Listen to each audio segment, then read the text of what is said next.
Professor Kelly. You work at the University of St. Thomas. Thank you for letting me interview you, and thank you for your support of Well-Read Mom and women reading. Yeah. You interviewed me a couple months ago, and while you were interviewing me, I thought, wait a minute, I should be interviewing you. I'm the amateur. I want to hear what you have to say. So thank you. Oh, you're welcome. I'm happy to be here. So I know you just wrote a book. What's it? It's called Jesus Approaches. Jesus Approaches, and it's about women in Scripture. Can you tell me about the Bible and how that relates to literature, or how that relates to good literature? Right. I think, well, the Bible is literature, of course. It uses many literary techniques that you would find in any other kind of literature, Shakespeare, novels, or whatever. It has poetry, great narratives, battle scenes, love story. I mean, it's got everything that makes for good storytelling.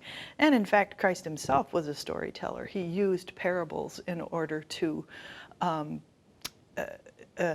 invite people into the truth of things. And I think literature shares, the kind of literature that you're reading shares the same kind of vocation. It shares the same medium, that it wants people to enter into truth.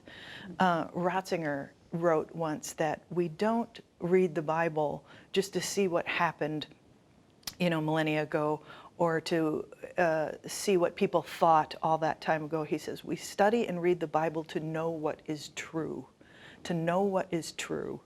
And good literature does the same thing. It just reveals the truth in a slightly different way through storytelling and the various mechanisms that literature uses. But many of those same techniques the Bible uses as well. I know some of our women find that they feel guilty when they read a novel, and maybe they should be reading their Bible more. I wrestle with that. Sure. Is it?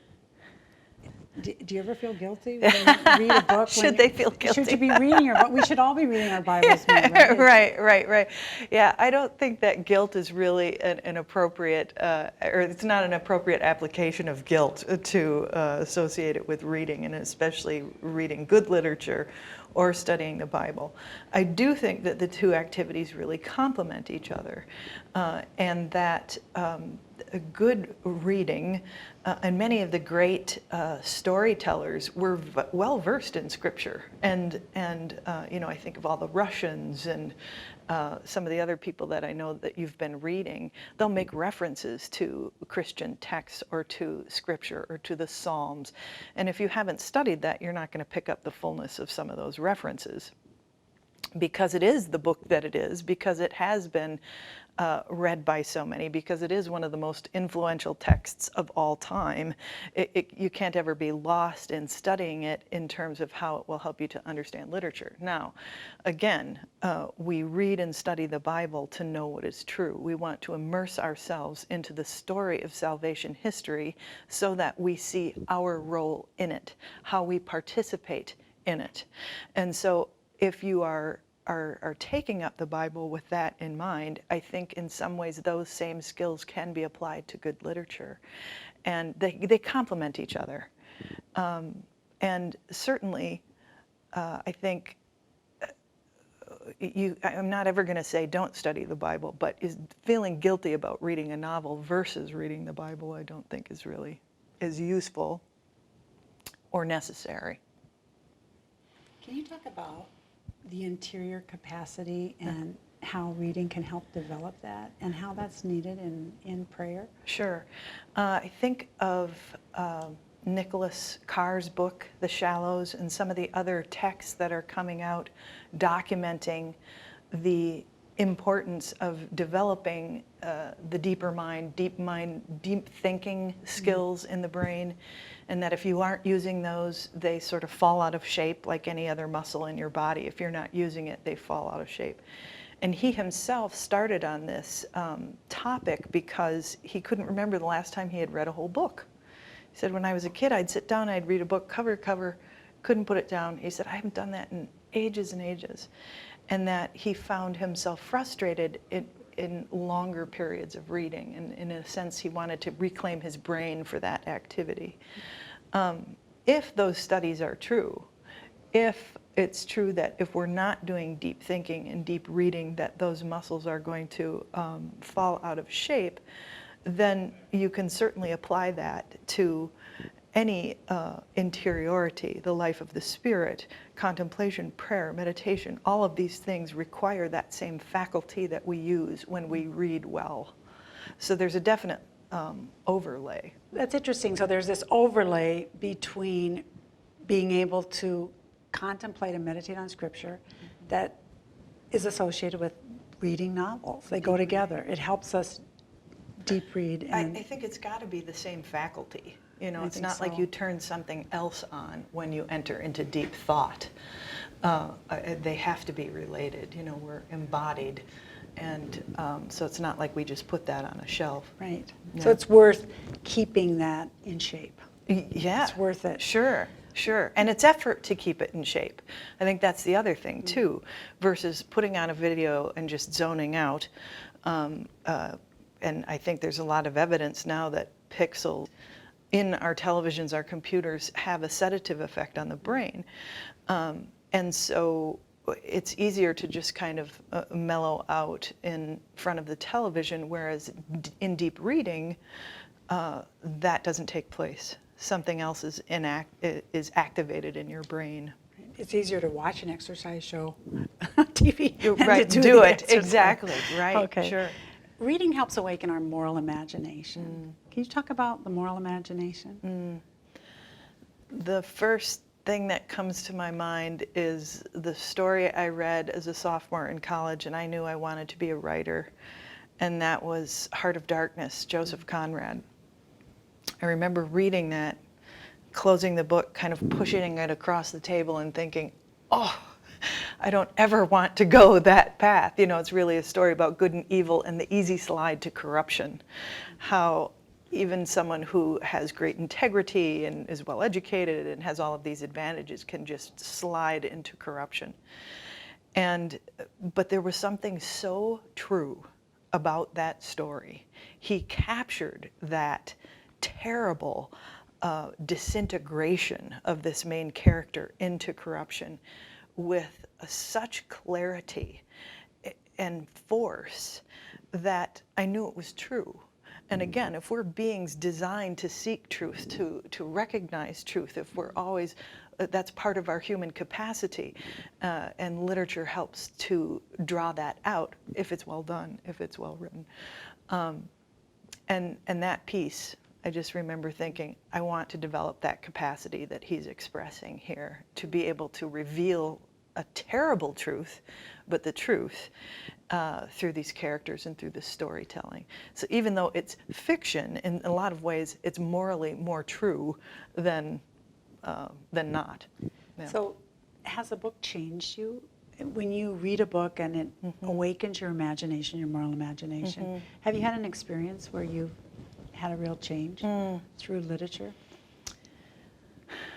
I think that all of Flannery O'Connor and every story she writes is an exposition of the activity or lack of grace at work. And I think reading her heightens my awareness to see grace at work, in particular places where it's not expected.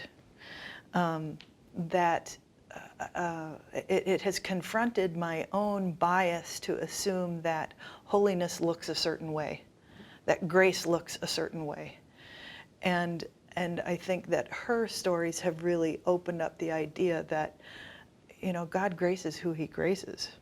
He blesses who he blesses, and it doesn't have anything to do with my preconceived notions about what or whom that might be or why that might be.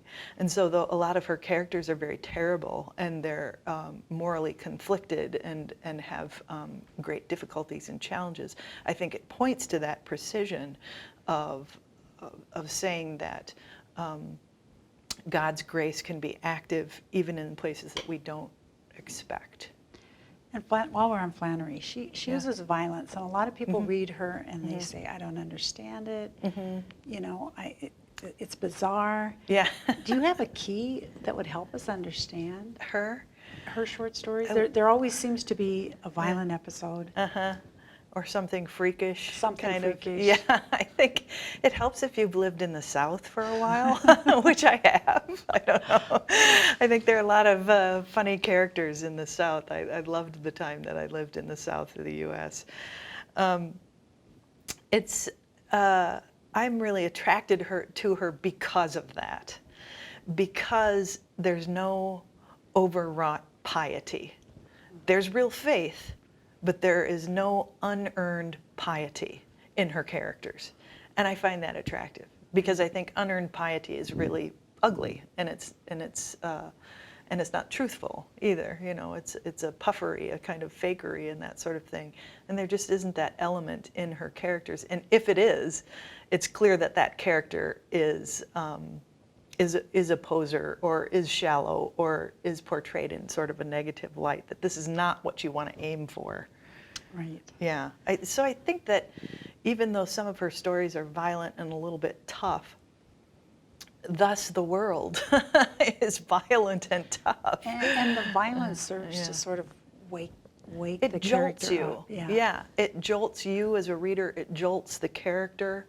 Right. There's a lot of clashing in her, unexpected clashing in her pieces, and I think that that's what an encounter with truth is for many of us. It's not this beautiful enlightenment moment of being lifted into the clouds. It's a clash with reality. It's eventually a very grace-filled clash. It's a good kind of a clash. It's not the clash that destroys, but that breathes life.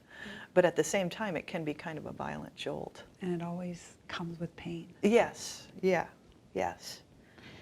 Liz, can you talk about leisure from John Paul II's conception of it, or Joseph Pieper? I think it's a confused topic today because we think leisure is entertainment. Right, right. The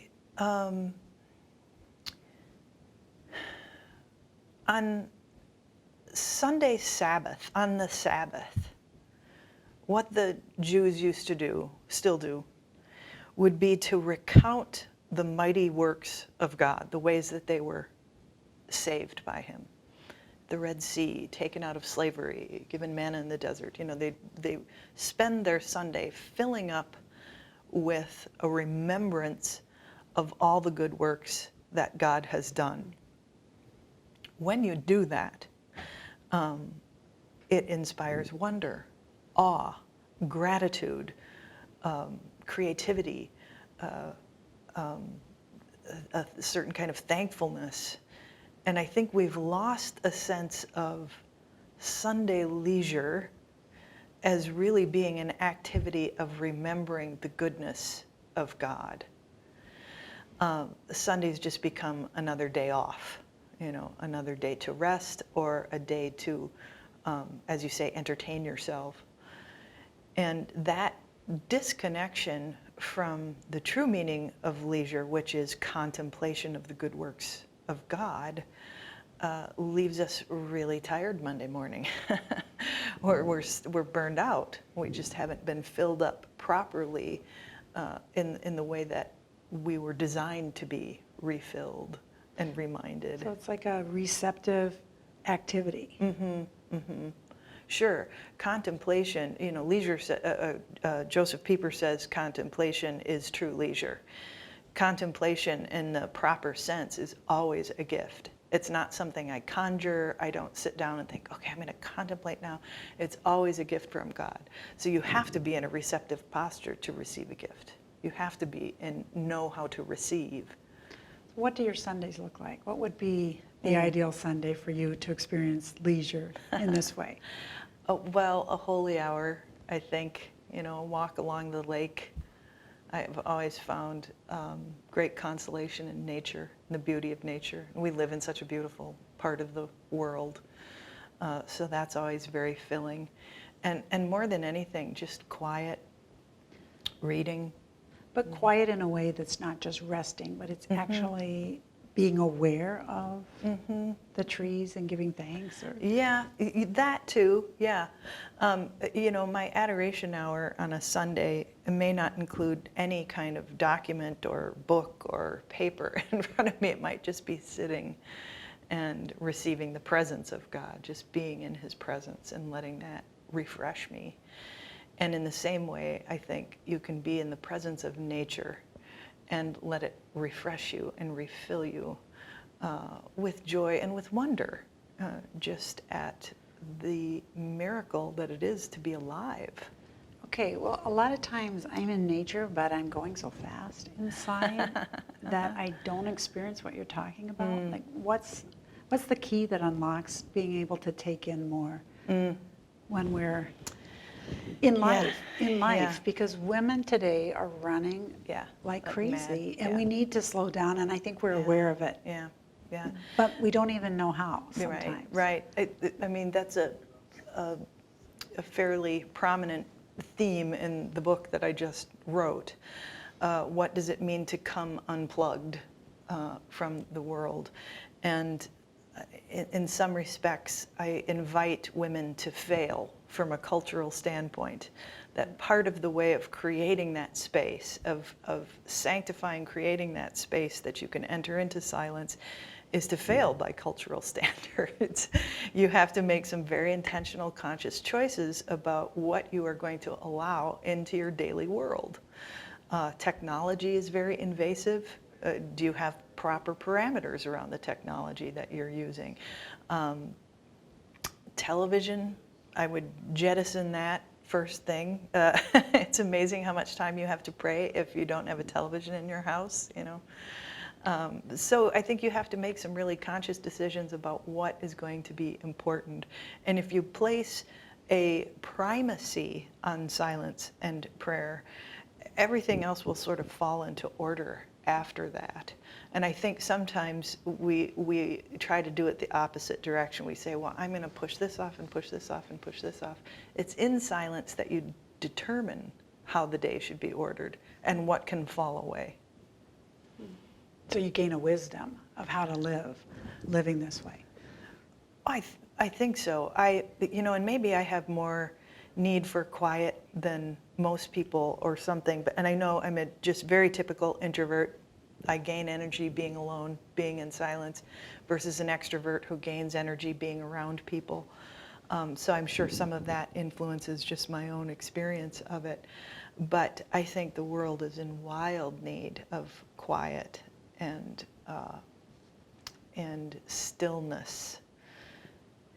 And once you get a taste of that and how much it feeds you and the kind of clarity of mind it brings, you don't ever want to be without it.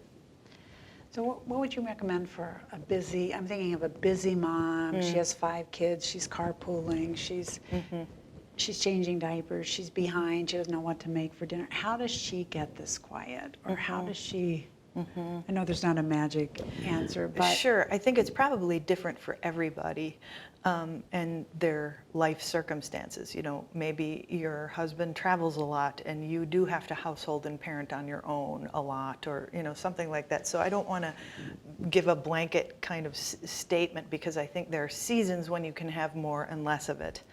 Right. You know, I'm in a season where I can go to adoration almost daily and daily mass and that sort of thing. And that helps to sustain me in some of the periods of life that are busier than that.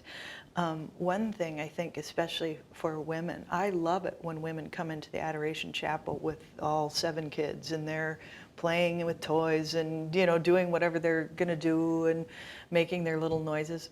It's wonderful, you know. If it helps her to come in there and have a little bit of rest time, even though they're still just being children, I think that's great, and I think that there are a lot of places that will welcome that kind of thing.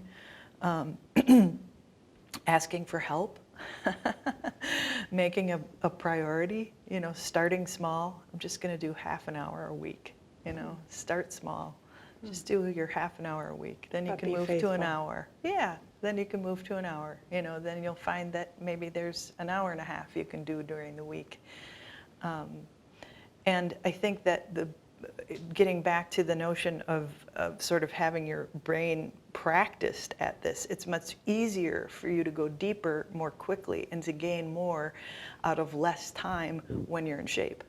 Okay, when the pump is primed. Right, It's right. easier to get water Right, out of the well. right. And it's like if it takes you your entire time just to settle your mind down, that's fine. You know, that's fine. You're just getting that muscle back in shape, and that will become faster and faster for you. Can you tell us some of your personal favorite books, as well as spiritual books and novels? Read of God, Carol Houselander. Okay, that's on our list. Yeah, good. Is that for this year or for No, another year? maybe next year. I'm Yeah, not sure. yeah. Read of God. Walking on Water, Essays on Faith and Art by Madeleine L'Engle. Just dazzling exploration of the creative facility and its relationship to the spirit. Just beautiful. Love that book. Let's see, favorite novels. I kind of tend toward the dark. I like the tragedies, the information come too late, because it seems so human to me. But, you know, I love all of Flannery OConnors. I loved a lot of the short stories. My first master's was an MFA in fiction, so my first publications were short stories. Okay. And so I have a real affinity for the short storytellers, the Raymond Carvers and Amy Hempels and women or writers like that. I absolutely love Chaim Potok. Oh, yes. My name is yeah. Asha Lev. That's on our list too. Yeah, yeah. So, I mean, I could go on for an When hour. is a novel harmful?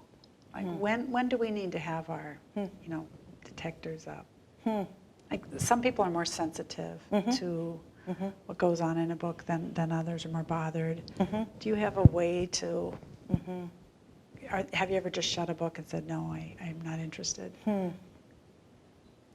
if it's not true to reality? Yeah, I've done that with plenty of movies. You know, started watching some movie and thought, no, this is not worth the time. I'm trying to think if I've had an experience like that with a book.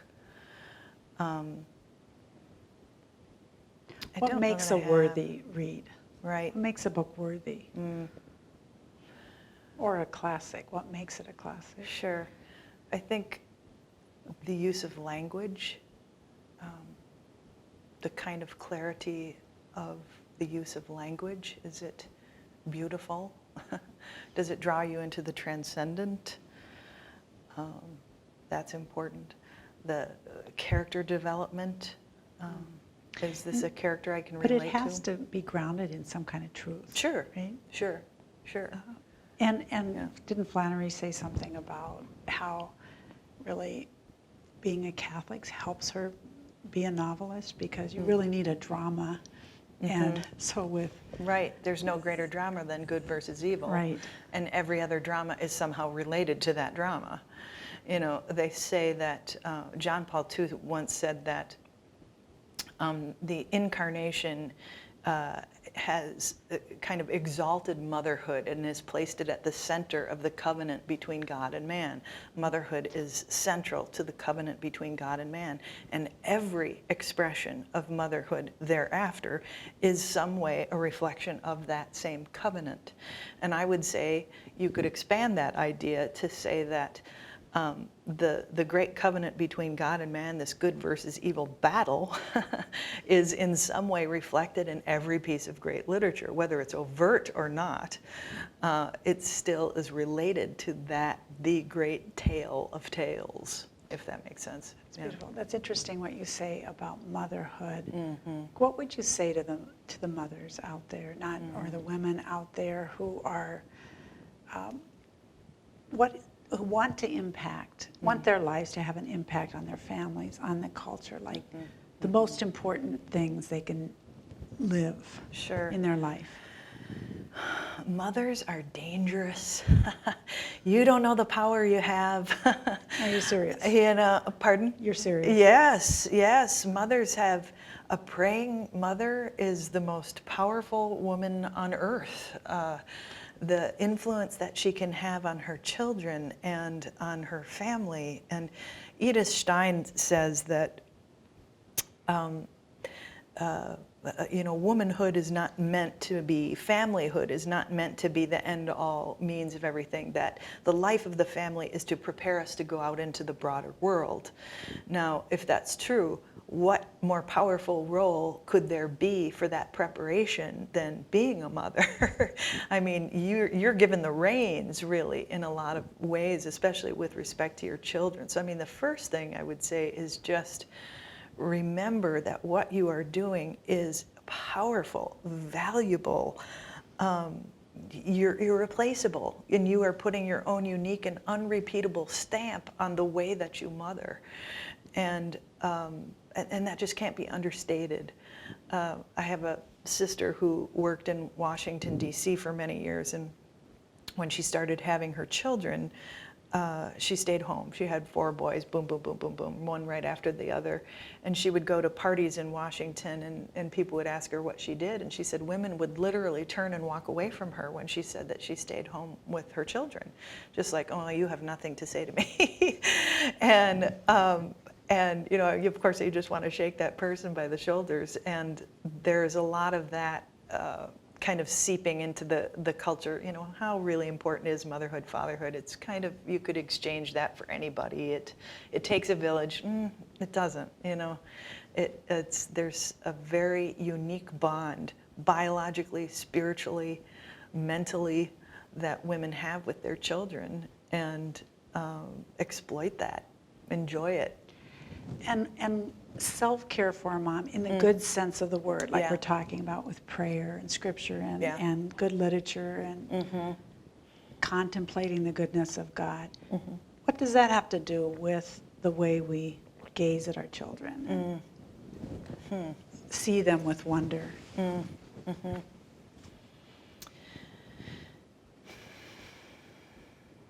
would I say? I think about how John Paul again speaks of work. The dignity of work is that this is part of how we are imaging and likenessing God. We're created in His image and likeness, and in our work we participate in His creation. And that this should always be in front of us, that when we take on our work, we're doing it understanding that it has God's imprimatur on it. You know, good works, obviously. I'm not talking about gun running or, you know, something like that.